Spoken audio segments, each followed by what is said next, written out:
नमस्कार, India voice देख रहे हैं आप और मैं हूं आपके साथ शिवम दुबे। वक्त हो चला है रिपोर्टर लाइव का, जहां हम बात करेंगे सत्र से पहले प्रधानमंत्री के बयान की। कौन कहां जीता चुनावी रण का, जीत के बाद सीएम की तलाश की और बहुत कुछ है खास, जहां हमारे संवाददाता दिन भर की तमाम बड़ी खबरें हमें जानकारी देंगे ग्राउंड जीरो से। मगर सबसे पहले हम बात करेंगे, आपको बता दें कि बीजेपी की प्रचंड जीत के बाद बीजेपी की सर्वदलीय बैठक हुई है। क्या कुछ रहा खास, बता रही हैं हमारी संवाददाता प्रज्ञा मिश्रा। राज्यों में विधानसभा चुनाव लड़ा था, लेकिन कहीं भी सीएम का चेहरा ना घोषित नहीं किया था।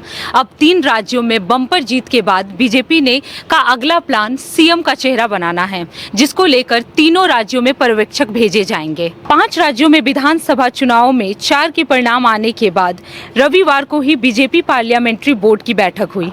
बीजेपी पार्लियामेंट्री बोर्ड को राज्यों के पर्यवेक्षक के नाम तय करने थे, ताकि अगला प्लान वो सीएम चुन सके। पर्यवेक्षकों की उपस्थिति में विधायक दल की मीटिंग में सीएम का नाम फाइनल किया जाएगा। दरअसल बीजेपी ने 5 राज्यों में विधानसभा चुनाव लड़ा था, लेकिन कहीं भी सीएम का चेहरा घोषित नहीं किया था। अब 3 राज्यों में जीत के बाद बीजेपी का अगला प्लान राज्यों के मुख्यमंत्री को चुनना होगा। इसके लिए तीनों राज्यों में पर्यवेक्षक भेजे जाएंगे। ये केंद्रीय पर्यवेक्षक राज्यों में जाकर विधायक दल की मीटिंग में शामिल होंगे और फिर वहीं सर्वसम्मति से विधायक दल का नेता चुने जाने के साथ सीएम का नाम फाइनल किया जाएगा। वहीं किस राज्य में कौन से सीएम बनेंगे, उस पे भी चर्चा देख लेते हैं। मध्य प्रदेश की अगर बात करें तो वहां अभी भी शिवराज सिंह चौहान सीएम पद पर हैं, लेकिन ये सीएम बने रहेंगे या किसी नए चेहरे का मौका मिलेगा, ये आज की बैठक में तय किया जा सकता है। यहाँ शिवराज सिंह के अलावा नरेंद्र सिंह तोमर, प्रहलाद सिंह पटेल, कैलाश विजयवर्गीय, नरोत्तम मिश्रा का भी नाम रेस में शामिल है। वहीं अगर राजस्थान की बात करें तो राजस्थान में बीजेपी की जीत के बाद सीएम पद की रेस में पूर्व सीएम वसुंधरा राजे का नाम सबसे आगे है। इसके अलावा बाबा बालकनाथ, सांसद दिया कुमारी, सीपी जोशी, ओम बिरला, भूपेंद्र यादव और गजेंद्र सिंह शेखावत के नामों पर भी चर्चा हो रही है। वहीं छत्तीसगढ़ की बात करें तो छत्तीसगढ़ में भी पूर्व सीएम रमन सिंह के अलावा भी कई नाम सीएम पद की दौड़ में हैं, लेकिन इनमें से किसके नाम पर मुहर लगेगा ये अभी तय नहीं हुआ है। बीजेपी के इन तीनों राज्यों में जीतने के बाद अब देखना ये होगा कि सीएम पद पे कौन शामिल होगा। सबसे पहले तो अगर शिवराज सिंह की बात करें तो शिवराज सिंह चौहान पिछले साल मतलब करीब कुछ सालों से वो सीएम पद पे रहे हैं, लेकिन इस बार भी वो सीएम रहेंगे, इस पे कोई चीज़ अभी क्लियर नहीं हुई है। कैमरा पर्सन संदीप के साथ मैं प्रज्ञा मिश्रा, इंडिया वॉइस। छत्तीसगढ़ में सत्ता बदल गई है। चुनावी जंग में किसी को जीत मिली तो किसी को हार। कौन कहां से जीता, बता रहे हैं हमारे सहयोगी संवाददाता सुहेल किदवई। संपन्न हो गए और परिणाम भी सामने आ गए, और परिणाम जो आए हैं उसको देखकर हम क्या, पूरे छत्तीसगढ़ के लोग हतप्रभ हैं। सब की सब जो राजनीतिक विश्लेषकों के जो विश्लेषण थे वो सारे के सारे धरे के धरे रह गए, मटिया मेट हो गए, और जो सोचा था वो नहीं हुआ और जो नहीं सोचा था वही हुआ। कोरबा जिले की अगर हम बात करें तो कोरबा जिले में सबसे वीआईपी सीट मानी जा रही थी कोरबा विधानसभा की। यहाँ के जय सिंह अग्रवाल जो तीन बार के लगातार विधायक रहे हैं और प्रदेश में राजस्व मंत्री रहे हैं, उनके सामने भारतीय जनता पार्टी ने एक मासूम सा चेहरा उतारा जिसका नाम था लखनलाल देवांगन, और इस बारे में कहा जा रहा था कि ये खरगोश और कछुए की दौड़ है, और वही साबित हुआ। और यहाँ पर भारतीय जनता पार्टी के लखनलाल देवांगन ने राजस्व मंत्री को 25,000 से अधिक वोटों से पटकनी देकर यहाँ भगवा फहरा दिया। दूसरा कहा जाए अगर तो ननकीराम कंवर जो भारतीय जनता पार्टी के दिग्गज नेता कहलाते थे, उन्होंने रामपुर विधानसभा से के मतदाताओं से कहा था ये मेरी लाइफ का, जिंदगी का एक आखिरी चुनाव है, इसमें हमको आप जिता दें, इसके बाद मैं संन्यास ले लूँगा। लेकिन रामपुर की जनता ने उनको नकार दिया और कांग्रेस पार्टी के फूल सिंह राठिया को विधायक बना करके विधानसभा भेजा। रही बात छत्तीसगढ़ की सबसे बड़ी सीट जो है पाली तानाखार, यहाँ तो और गजब का खेल हुआ। यहाँ पर कांग्रेस भारतीय जनता पार्टी को पीछे छोड़कर गोंडवाना गणतंत्र पार्टी के मरकाम जी ने यहाँ से जीत हासिल की, वो भी 800 उस 800 के लगभग मतों से कांग्रेस प्रत्याशी तुलेश्वरी सिद्धार को शिकस्त दे दी। रही बात कटघोरा की सीट की, कटघोरा सीट से सिटिंग एमएलए पुरुषोत्तम कंवर पर कांग्रेस ने दांव लगाया था, लेकिन जो आदिवासी और कंवर बाहुल्य ये इलाका है, इस इलाके से कहा जा रहा था कांग्रेस प्रत्याशी पुरुषोत्तम कंवर ये सीट निकाल लेंगे, लेकिन ये भी कयास धरे के धरे रह गए और यहाँ से प्रेम चंद पटेल, जिनके बारे में सोचा भी नहीं गया था, उन्होंने यहाँ भगवा फहरा दिया और ये सीट भाजपा की झोली में चली गई।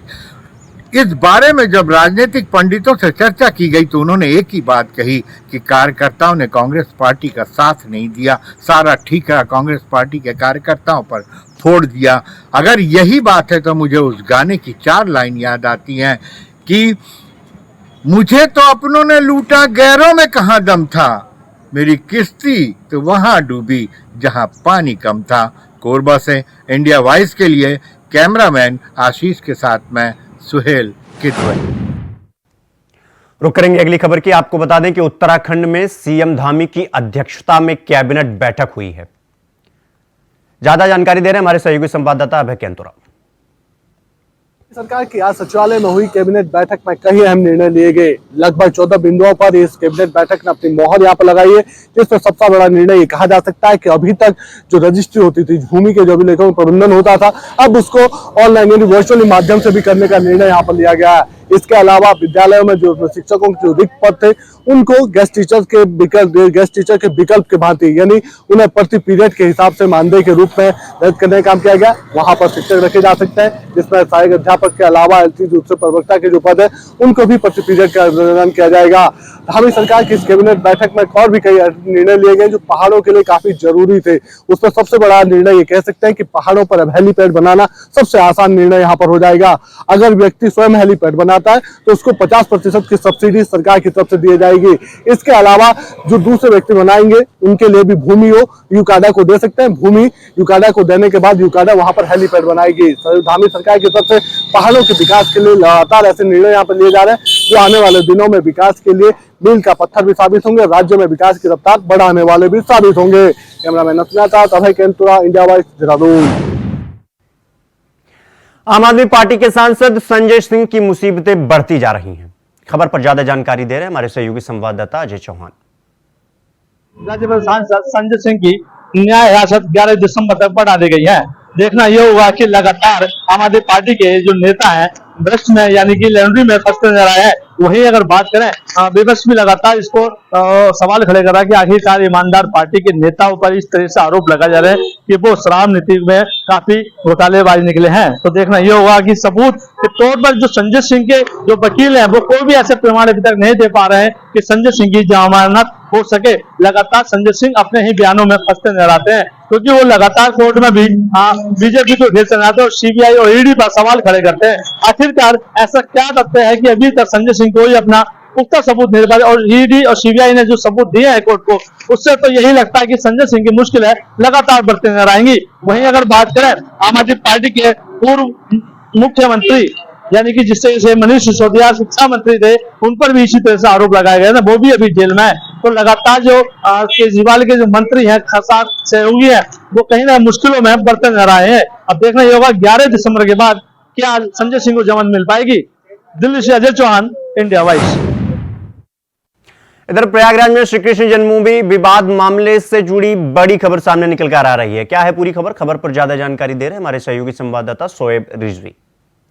मथुरा ईदगाह मामले में आज इलाहाबाद हाईकोर्ट में एक महत्वपूर्ण सुनवाई हुई। दरअसल याचिकाकर्ता की तरफ से मथुरा ईदगाह की एएसआई से सर्वे कराने की याचिका की गई थी, जिस पर सुनवाई की गई इलाहाबाद हाईकोर्ट में। जो याचिकाकर्ता के वकील हैं उन्होंने तमाम तरह की चीज़ें कोर्ट के सामने रखी। ख़ास तौर से औरंगजेब ने किस तरह से इसको तोड़ा था, इस तरह की चीज़ों की कुछ पुस्तक के ज़रिए दलील देने की कोशिश की। कोर्ट ने इस पूरे मामले को सुना और फिलहाल फैसले को सुरक्षित कर लिया है। दलील देते हुए जो याचिकाकर्ता के वकील हैं उन्होंने कहा है कि इसके जो विग्रह पार्ट हैं वो कहीं ना कहीं आगरा के शाही मस्जिद में भी इस्तेमाल हुए हैं, और एएसआई अगर सर्वे करता है तो तमाम सच जो है वो सामने आ सकता है। फिलहाल कोर्ट ने इस पूरे मामले में अपना फैसला सुरक्षित कर लिया है, लेकिन ये ज़रूर है कि जिस तरह से याचिकाकर्ता की तरफ से तमाम दलीलें दी गई हैं। अब उनको बेसब्री से इंतजार है कि हाईकोर्ट इस मामले में आगे क्या निर्णय सुनाता है। शहरीज इंडिया वाइज प्रयागराज। दिल्ली में जलभराव की समस्या से दिल्ली वासियों को खासा परेशानी का सामना करना पड़ रहा है। इस खबर पर ज्यादा जानकारी दे रहे हैं हमारे सहयोगी संवाददाता अजीत कुमार। दिल्ली में अक्सर बरसात के बाद जलभराव की तस्वीर तमाम इलाकों में देखने को मिलती है, लेकिन दिल्ली का किराड़ी विधानसभा जहां बिन बरसात के भी पानी भरा हुआ आमतौर पर देखने को मिलता है। मैं इस वक्त किराड़ी इलाके पे हूं और मेरे पीछे की जो तस्वीरें हैं वो तस्वीरें साफ तौर पर इस बात को बयां करने में काफ़ी है कि किस तरीके से यहाँ जलभराव की समस्या बनी हुई है। न केवल आसपास के लोगों को बल्कि वाहन चालकों को भी काफ़ी समस्याओं का सामना करना पड़ता है। यहाँ से गुजर रहे लोगों को अक्सर दुर्घटना का डर सताता रहता है।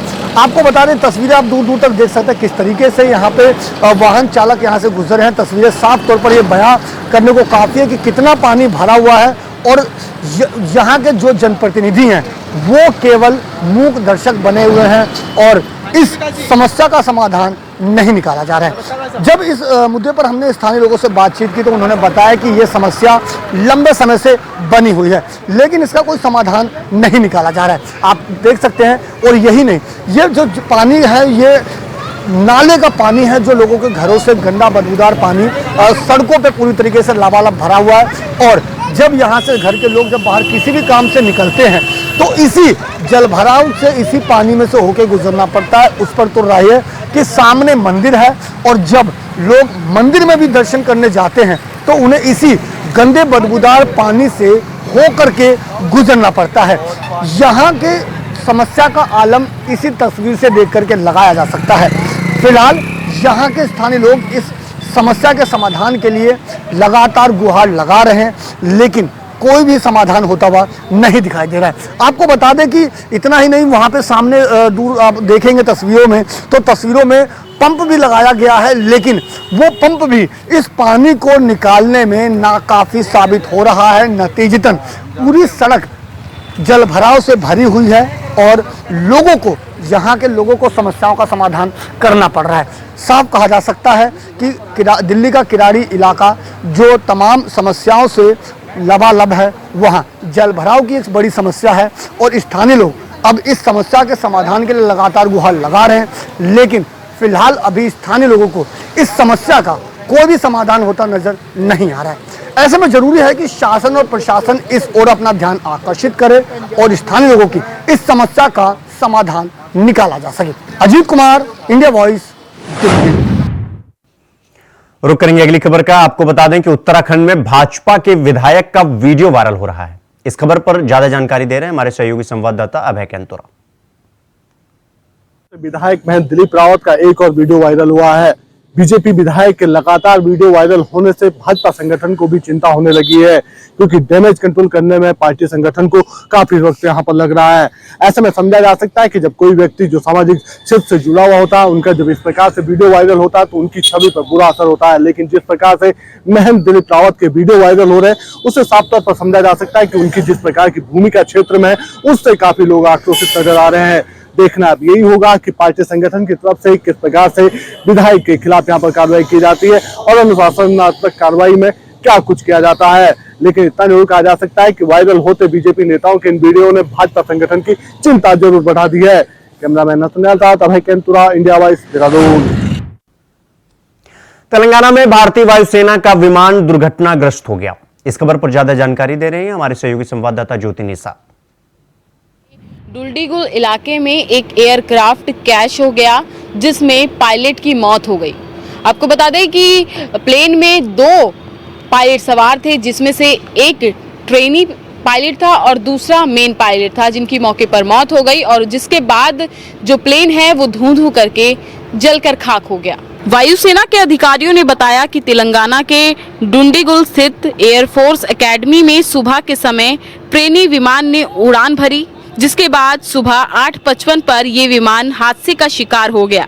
हादसे का शिकार हुआ विमान प्लेटस PC-7MK एयरक्राफ्ट था। हादसे में दोनों पायलट गंभीर रूप से घायल हो गए, जिसके चलते उनकी मौत हो गई और इस हादसे में आम नागरिक या संपत्ति को नुकसान नहीं हुआ है। इस हादसे को लेकर रक्षा मंत्री ने एक्स पर ट्वीट किया है, जिन्होंने दुख जताते हुए लिखा कि हैदराबाद के पास हुए इस हादसे से दुखी हूँ। ये बेहद दुखद है कि 2 पायलटों की जान चली गई।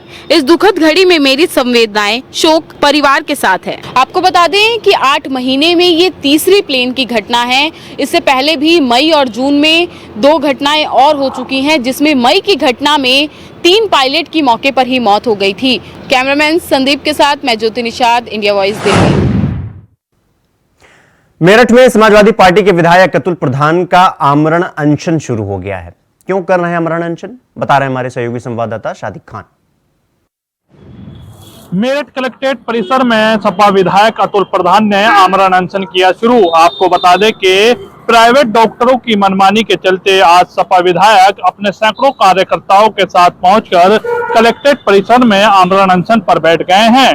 सपा विधायक अतुल प्रधान का कहना है कि जिस तरह से प्राइवेट हॉस्पिटलों के द्वारा आम आदमी की जेब पर डाका डालने का काम किया जा रहा है, उसी के विरुद्ध ये आमरण अनशन किया जा रहा है।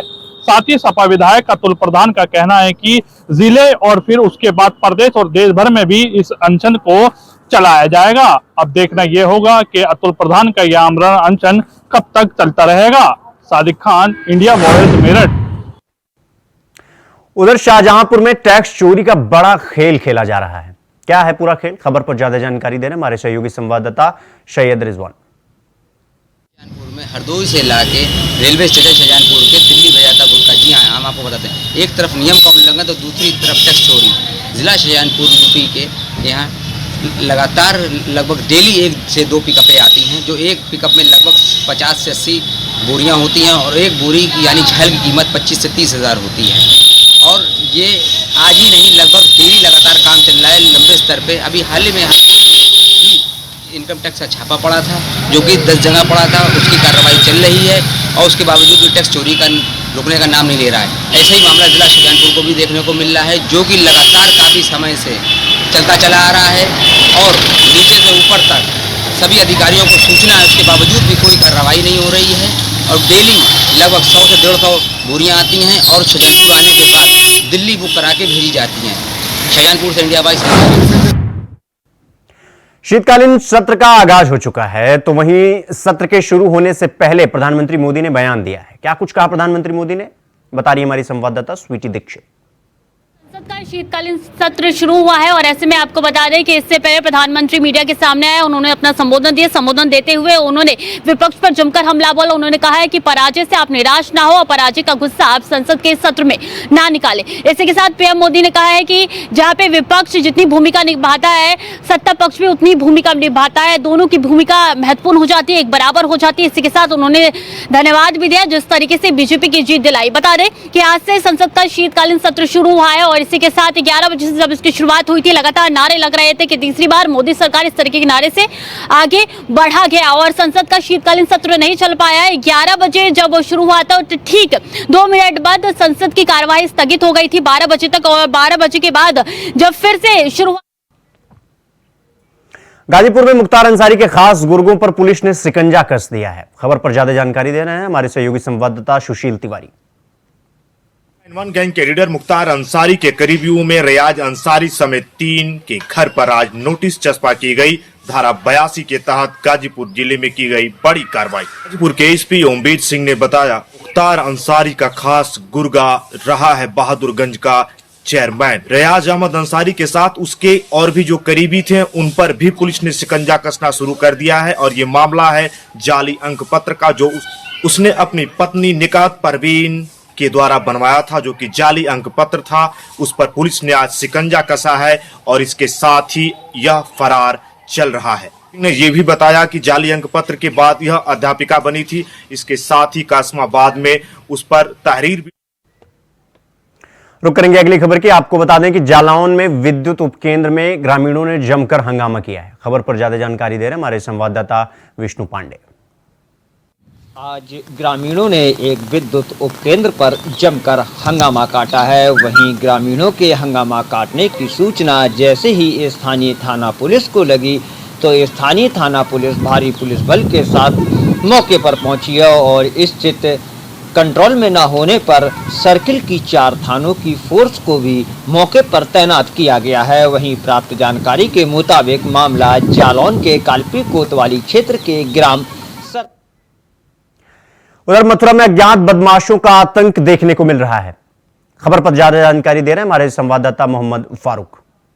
मथुरा के थाना हाईवे क्षेत्र में गेट बंद कॉलोनी श्रीनाथ अपार्टमेंट में कुछ बदमाशों ने घुसकर एक आवास में जो है लूटपाट की घटना को अंजाम दिया और कारोबारी की पत्नी की हत्या कर दी। उसमें उनकी हत्या जो है बड़ी बेरहमी से की गई है। इससे जो है क्षेत्र में सनसनी फैल गई और व्यापारियों में तमाम रोष व्याप्त हो गया। उनका कहना है कि अभी कुछ दिन पूर्व ही एक व्यापारी के घर में पोशाक व्यापारी की पत्नी की हत्या की गई थी और लूटपाट की घटना को कुछ बदमाशों ने अंजाम दिया था, जिसका पुलिस ने खुलासा भी कर दिया था। लेकिन ये दूसरी घटना हुई है, इससे लोग सकते में आ गए हैं। कारोबारी की जो पत्नी है उनके हाथ की नस को और गले की नस को काट के बेरहमी से हत्या कर दी गई। बिजनौर में पेड़ काटने को लेकर 2 पक्षों में हुआ विवाद। खबर पर ज्यादा जानकारी दे रहे हैं हमारे संवाददाता जाहिर अहमद। बिजनौर के बढ़ापुर थाना क्षेत्र के कुआंखेड़ा इलाके में आज उस वक्त एक दिल दहला देने वाली घटना सामने आई जब एक टीवी एक्टर भूपेंद्र ने एक पूरे परिवार के ऊपर फायरिंग कर दी। फायरिंग में एक युवक की मौत हो गई जबकि 3 गंभीर रूप से घायल हो गए। बताया जा रहा है कि गांव के रहने वाला गुरदीप सिंह और पास में ही जिसका जो टीवी एक्टर है भूपेंद्र, उसका फार्म है। दोनों के खेत लगे हुए हैं। पेड़ जो खड़े थे उसके डॉल पर, उसको लेकर के दोनों में विवाद था। दोनों पक्ष पेड़ अपने बता रहे थे। इसी बात को लेकर के गुरदीप सिंह ने 19 तारीख को थाने में शिकायत की थी, लेकिन पुलिस ने उस पर कोई कार्रवाई नहीं की। पीड़ित पक्ष का यह भी आरोप है कि दोबारा फिर वो थाने गए, पुलिस ने तब भी कोई उनकी सुनवाई नहीं की। कल लगभग 12:30 बजे गुरदीप सिंह का कहना है कि भूपेंद्र अपने पेड़ अपने साथियों के साथ कटवा रहा था। 4 राज्यों के चुनाव में बीजेपी ने अपना परचम लहरा दिया है, जिसमें तीन राज्यों में पूर्ण बहुमत के साथ सरकार बनाने जा रहे हैं। कौन कहां से जीता, बता रहे हैं हमारे संवाददाता तुषार कुमार। बता दें कि विधानसभा चुनाव के 4 राज्यों के चुनावों के नतीजे आ चुके हैं, जिसमें भारतीय जनता पार्टी ने प्रचंड जीत हासिल की है। बता दें कि मध्य प्रदेश, छत्तीसगढ़ और राजस्थान में भारतीय जनता पार्टी की सरकार बनी है। वहीं तेलंगाना की हम बात करें तो तेलंगाना कांग्रेस के लिए एक खुशखबरी लेके आई है, जिसमें तेलंगाना में कांग्रेस की सरकार बनी है। बता दें कि छत्तीसगढ़ में 90 सीटों पर चुनाव हुए, जिसमें से बीजेपी ने 54 सीटें हासिल की और कांग्रेस के हाथ 35 सीटें लगी। तो बता दें कि छत्तीसगढ़ में बीजेपी की सरकार बनी। अब वही बात तेलंगाना की करते हैं तो तेलंगाना में 119 सीटों पर चुनाव हुए, जिसमें से बीजेपी के हाथ 8 सीटें लगी, कांग्रेस के हाथ 64 सीटें लगी और बीआरएस के हाथ 39 सीटें लगी। यानी तेलंगाना की कांग्रेस में सरकार बनी। साथ ही मध्य प्रदेश की बात करें तो मध्य प्रदेश में 230 सीटों पर चुनाव हुए, जिसमें से बीजेपी के हाथ 163 सीटें लगी और कांग्रेस के हाथ महज 66 सीटें लगी। तो रुक करेंगे अगली खबर की। आपको बता दें कि उत्तराखंड में इन्वेस्टमेंट समिट को लेकर तैयारी जोरों पर है। खबर पर ज्यादा जानकारी दे रहे हैं हमारे सहयोगी संवाददाता मिशन तुषार गुप्ता। निवेश बढ़ाने के लिए ग्लोबल इन्वेस्टमेंट समिट का आयोजन देहरादून के एफआई में किया जा रहा है और आप देख सकते हैं जो तैयारियां यहाँ पर चल रही है वो जोरों शोरों में है। जो देश भर से जो कारीगर यहाँ पर बुलाए गए हैं, जो लगातार जो ये तैयारियां कर रहे हैं कि जो इन्वेस्टमेंट समिट हो वो भव्य और दिव्य हो। आप देख सकते हैं उल्टे हाथ में जो ये भवन बना है उसमें प्रधानमंत्री नरेंद्र मोदी 8 दिसंबर को पहुंचेंगे और यहाँ से ही वो जो इनॉग्रेशन है वो इस कार्यक्रम का करेंगे। वहीं अगर ऐसा माना जा रहा है कि 9 दिसंबर को द्रौपदी मुर्मू भी यहाँ पहुँचेंगी, तो तमाम जो बड़े नेता कहा जा सकता है जो देश भर के हैं और साथ साथ जो निवेशकर्ता हैं विश्व भर के, वो यहाँ पर पहुँचेंगे।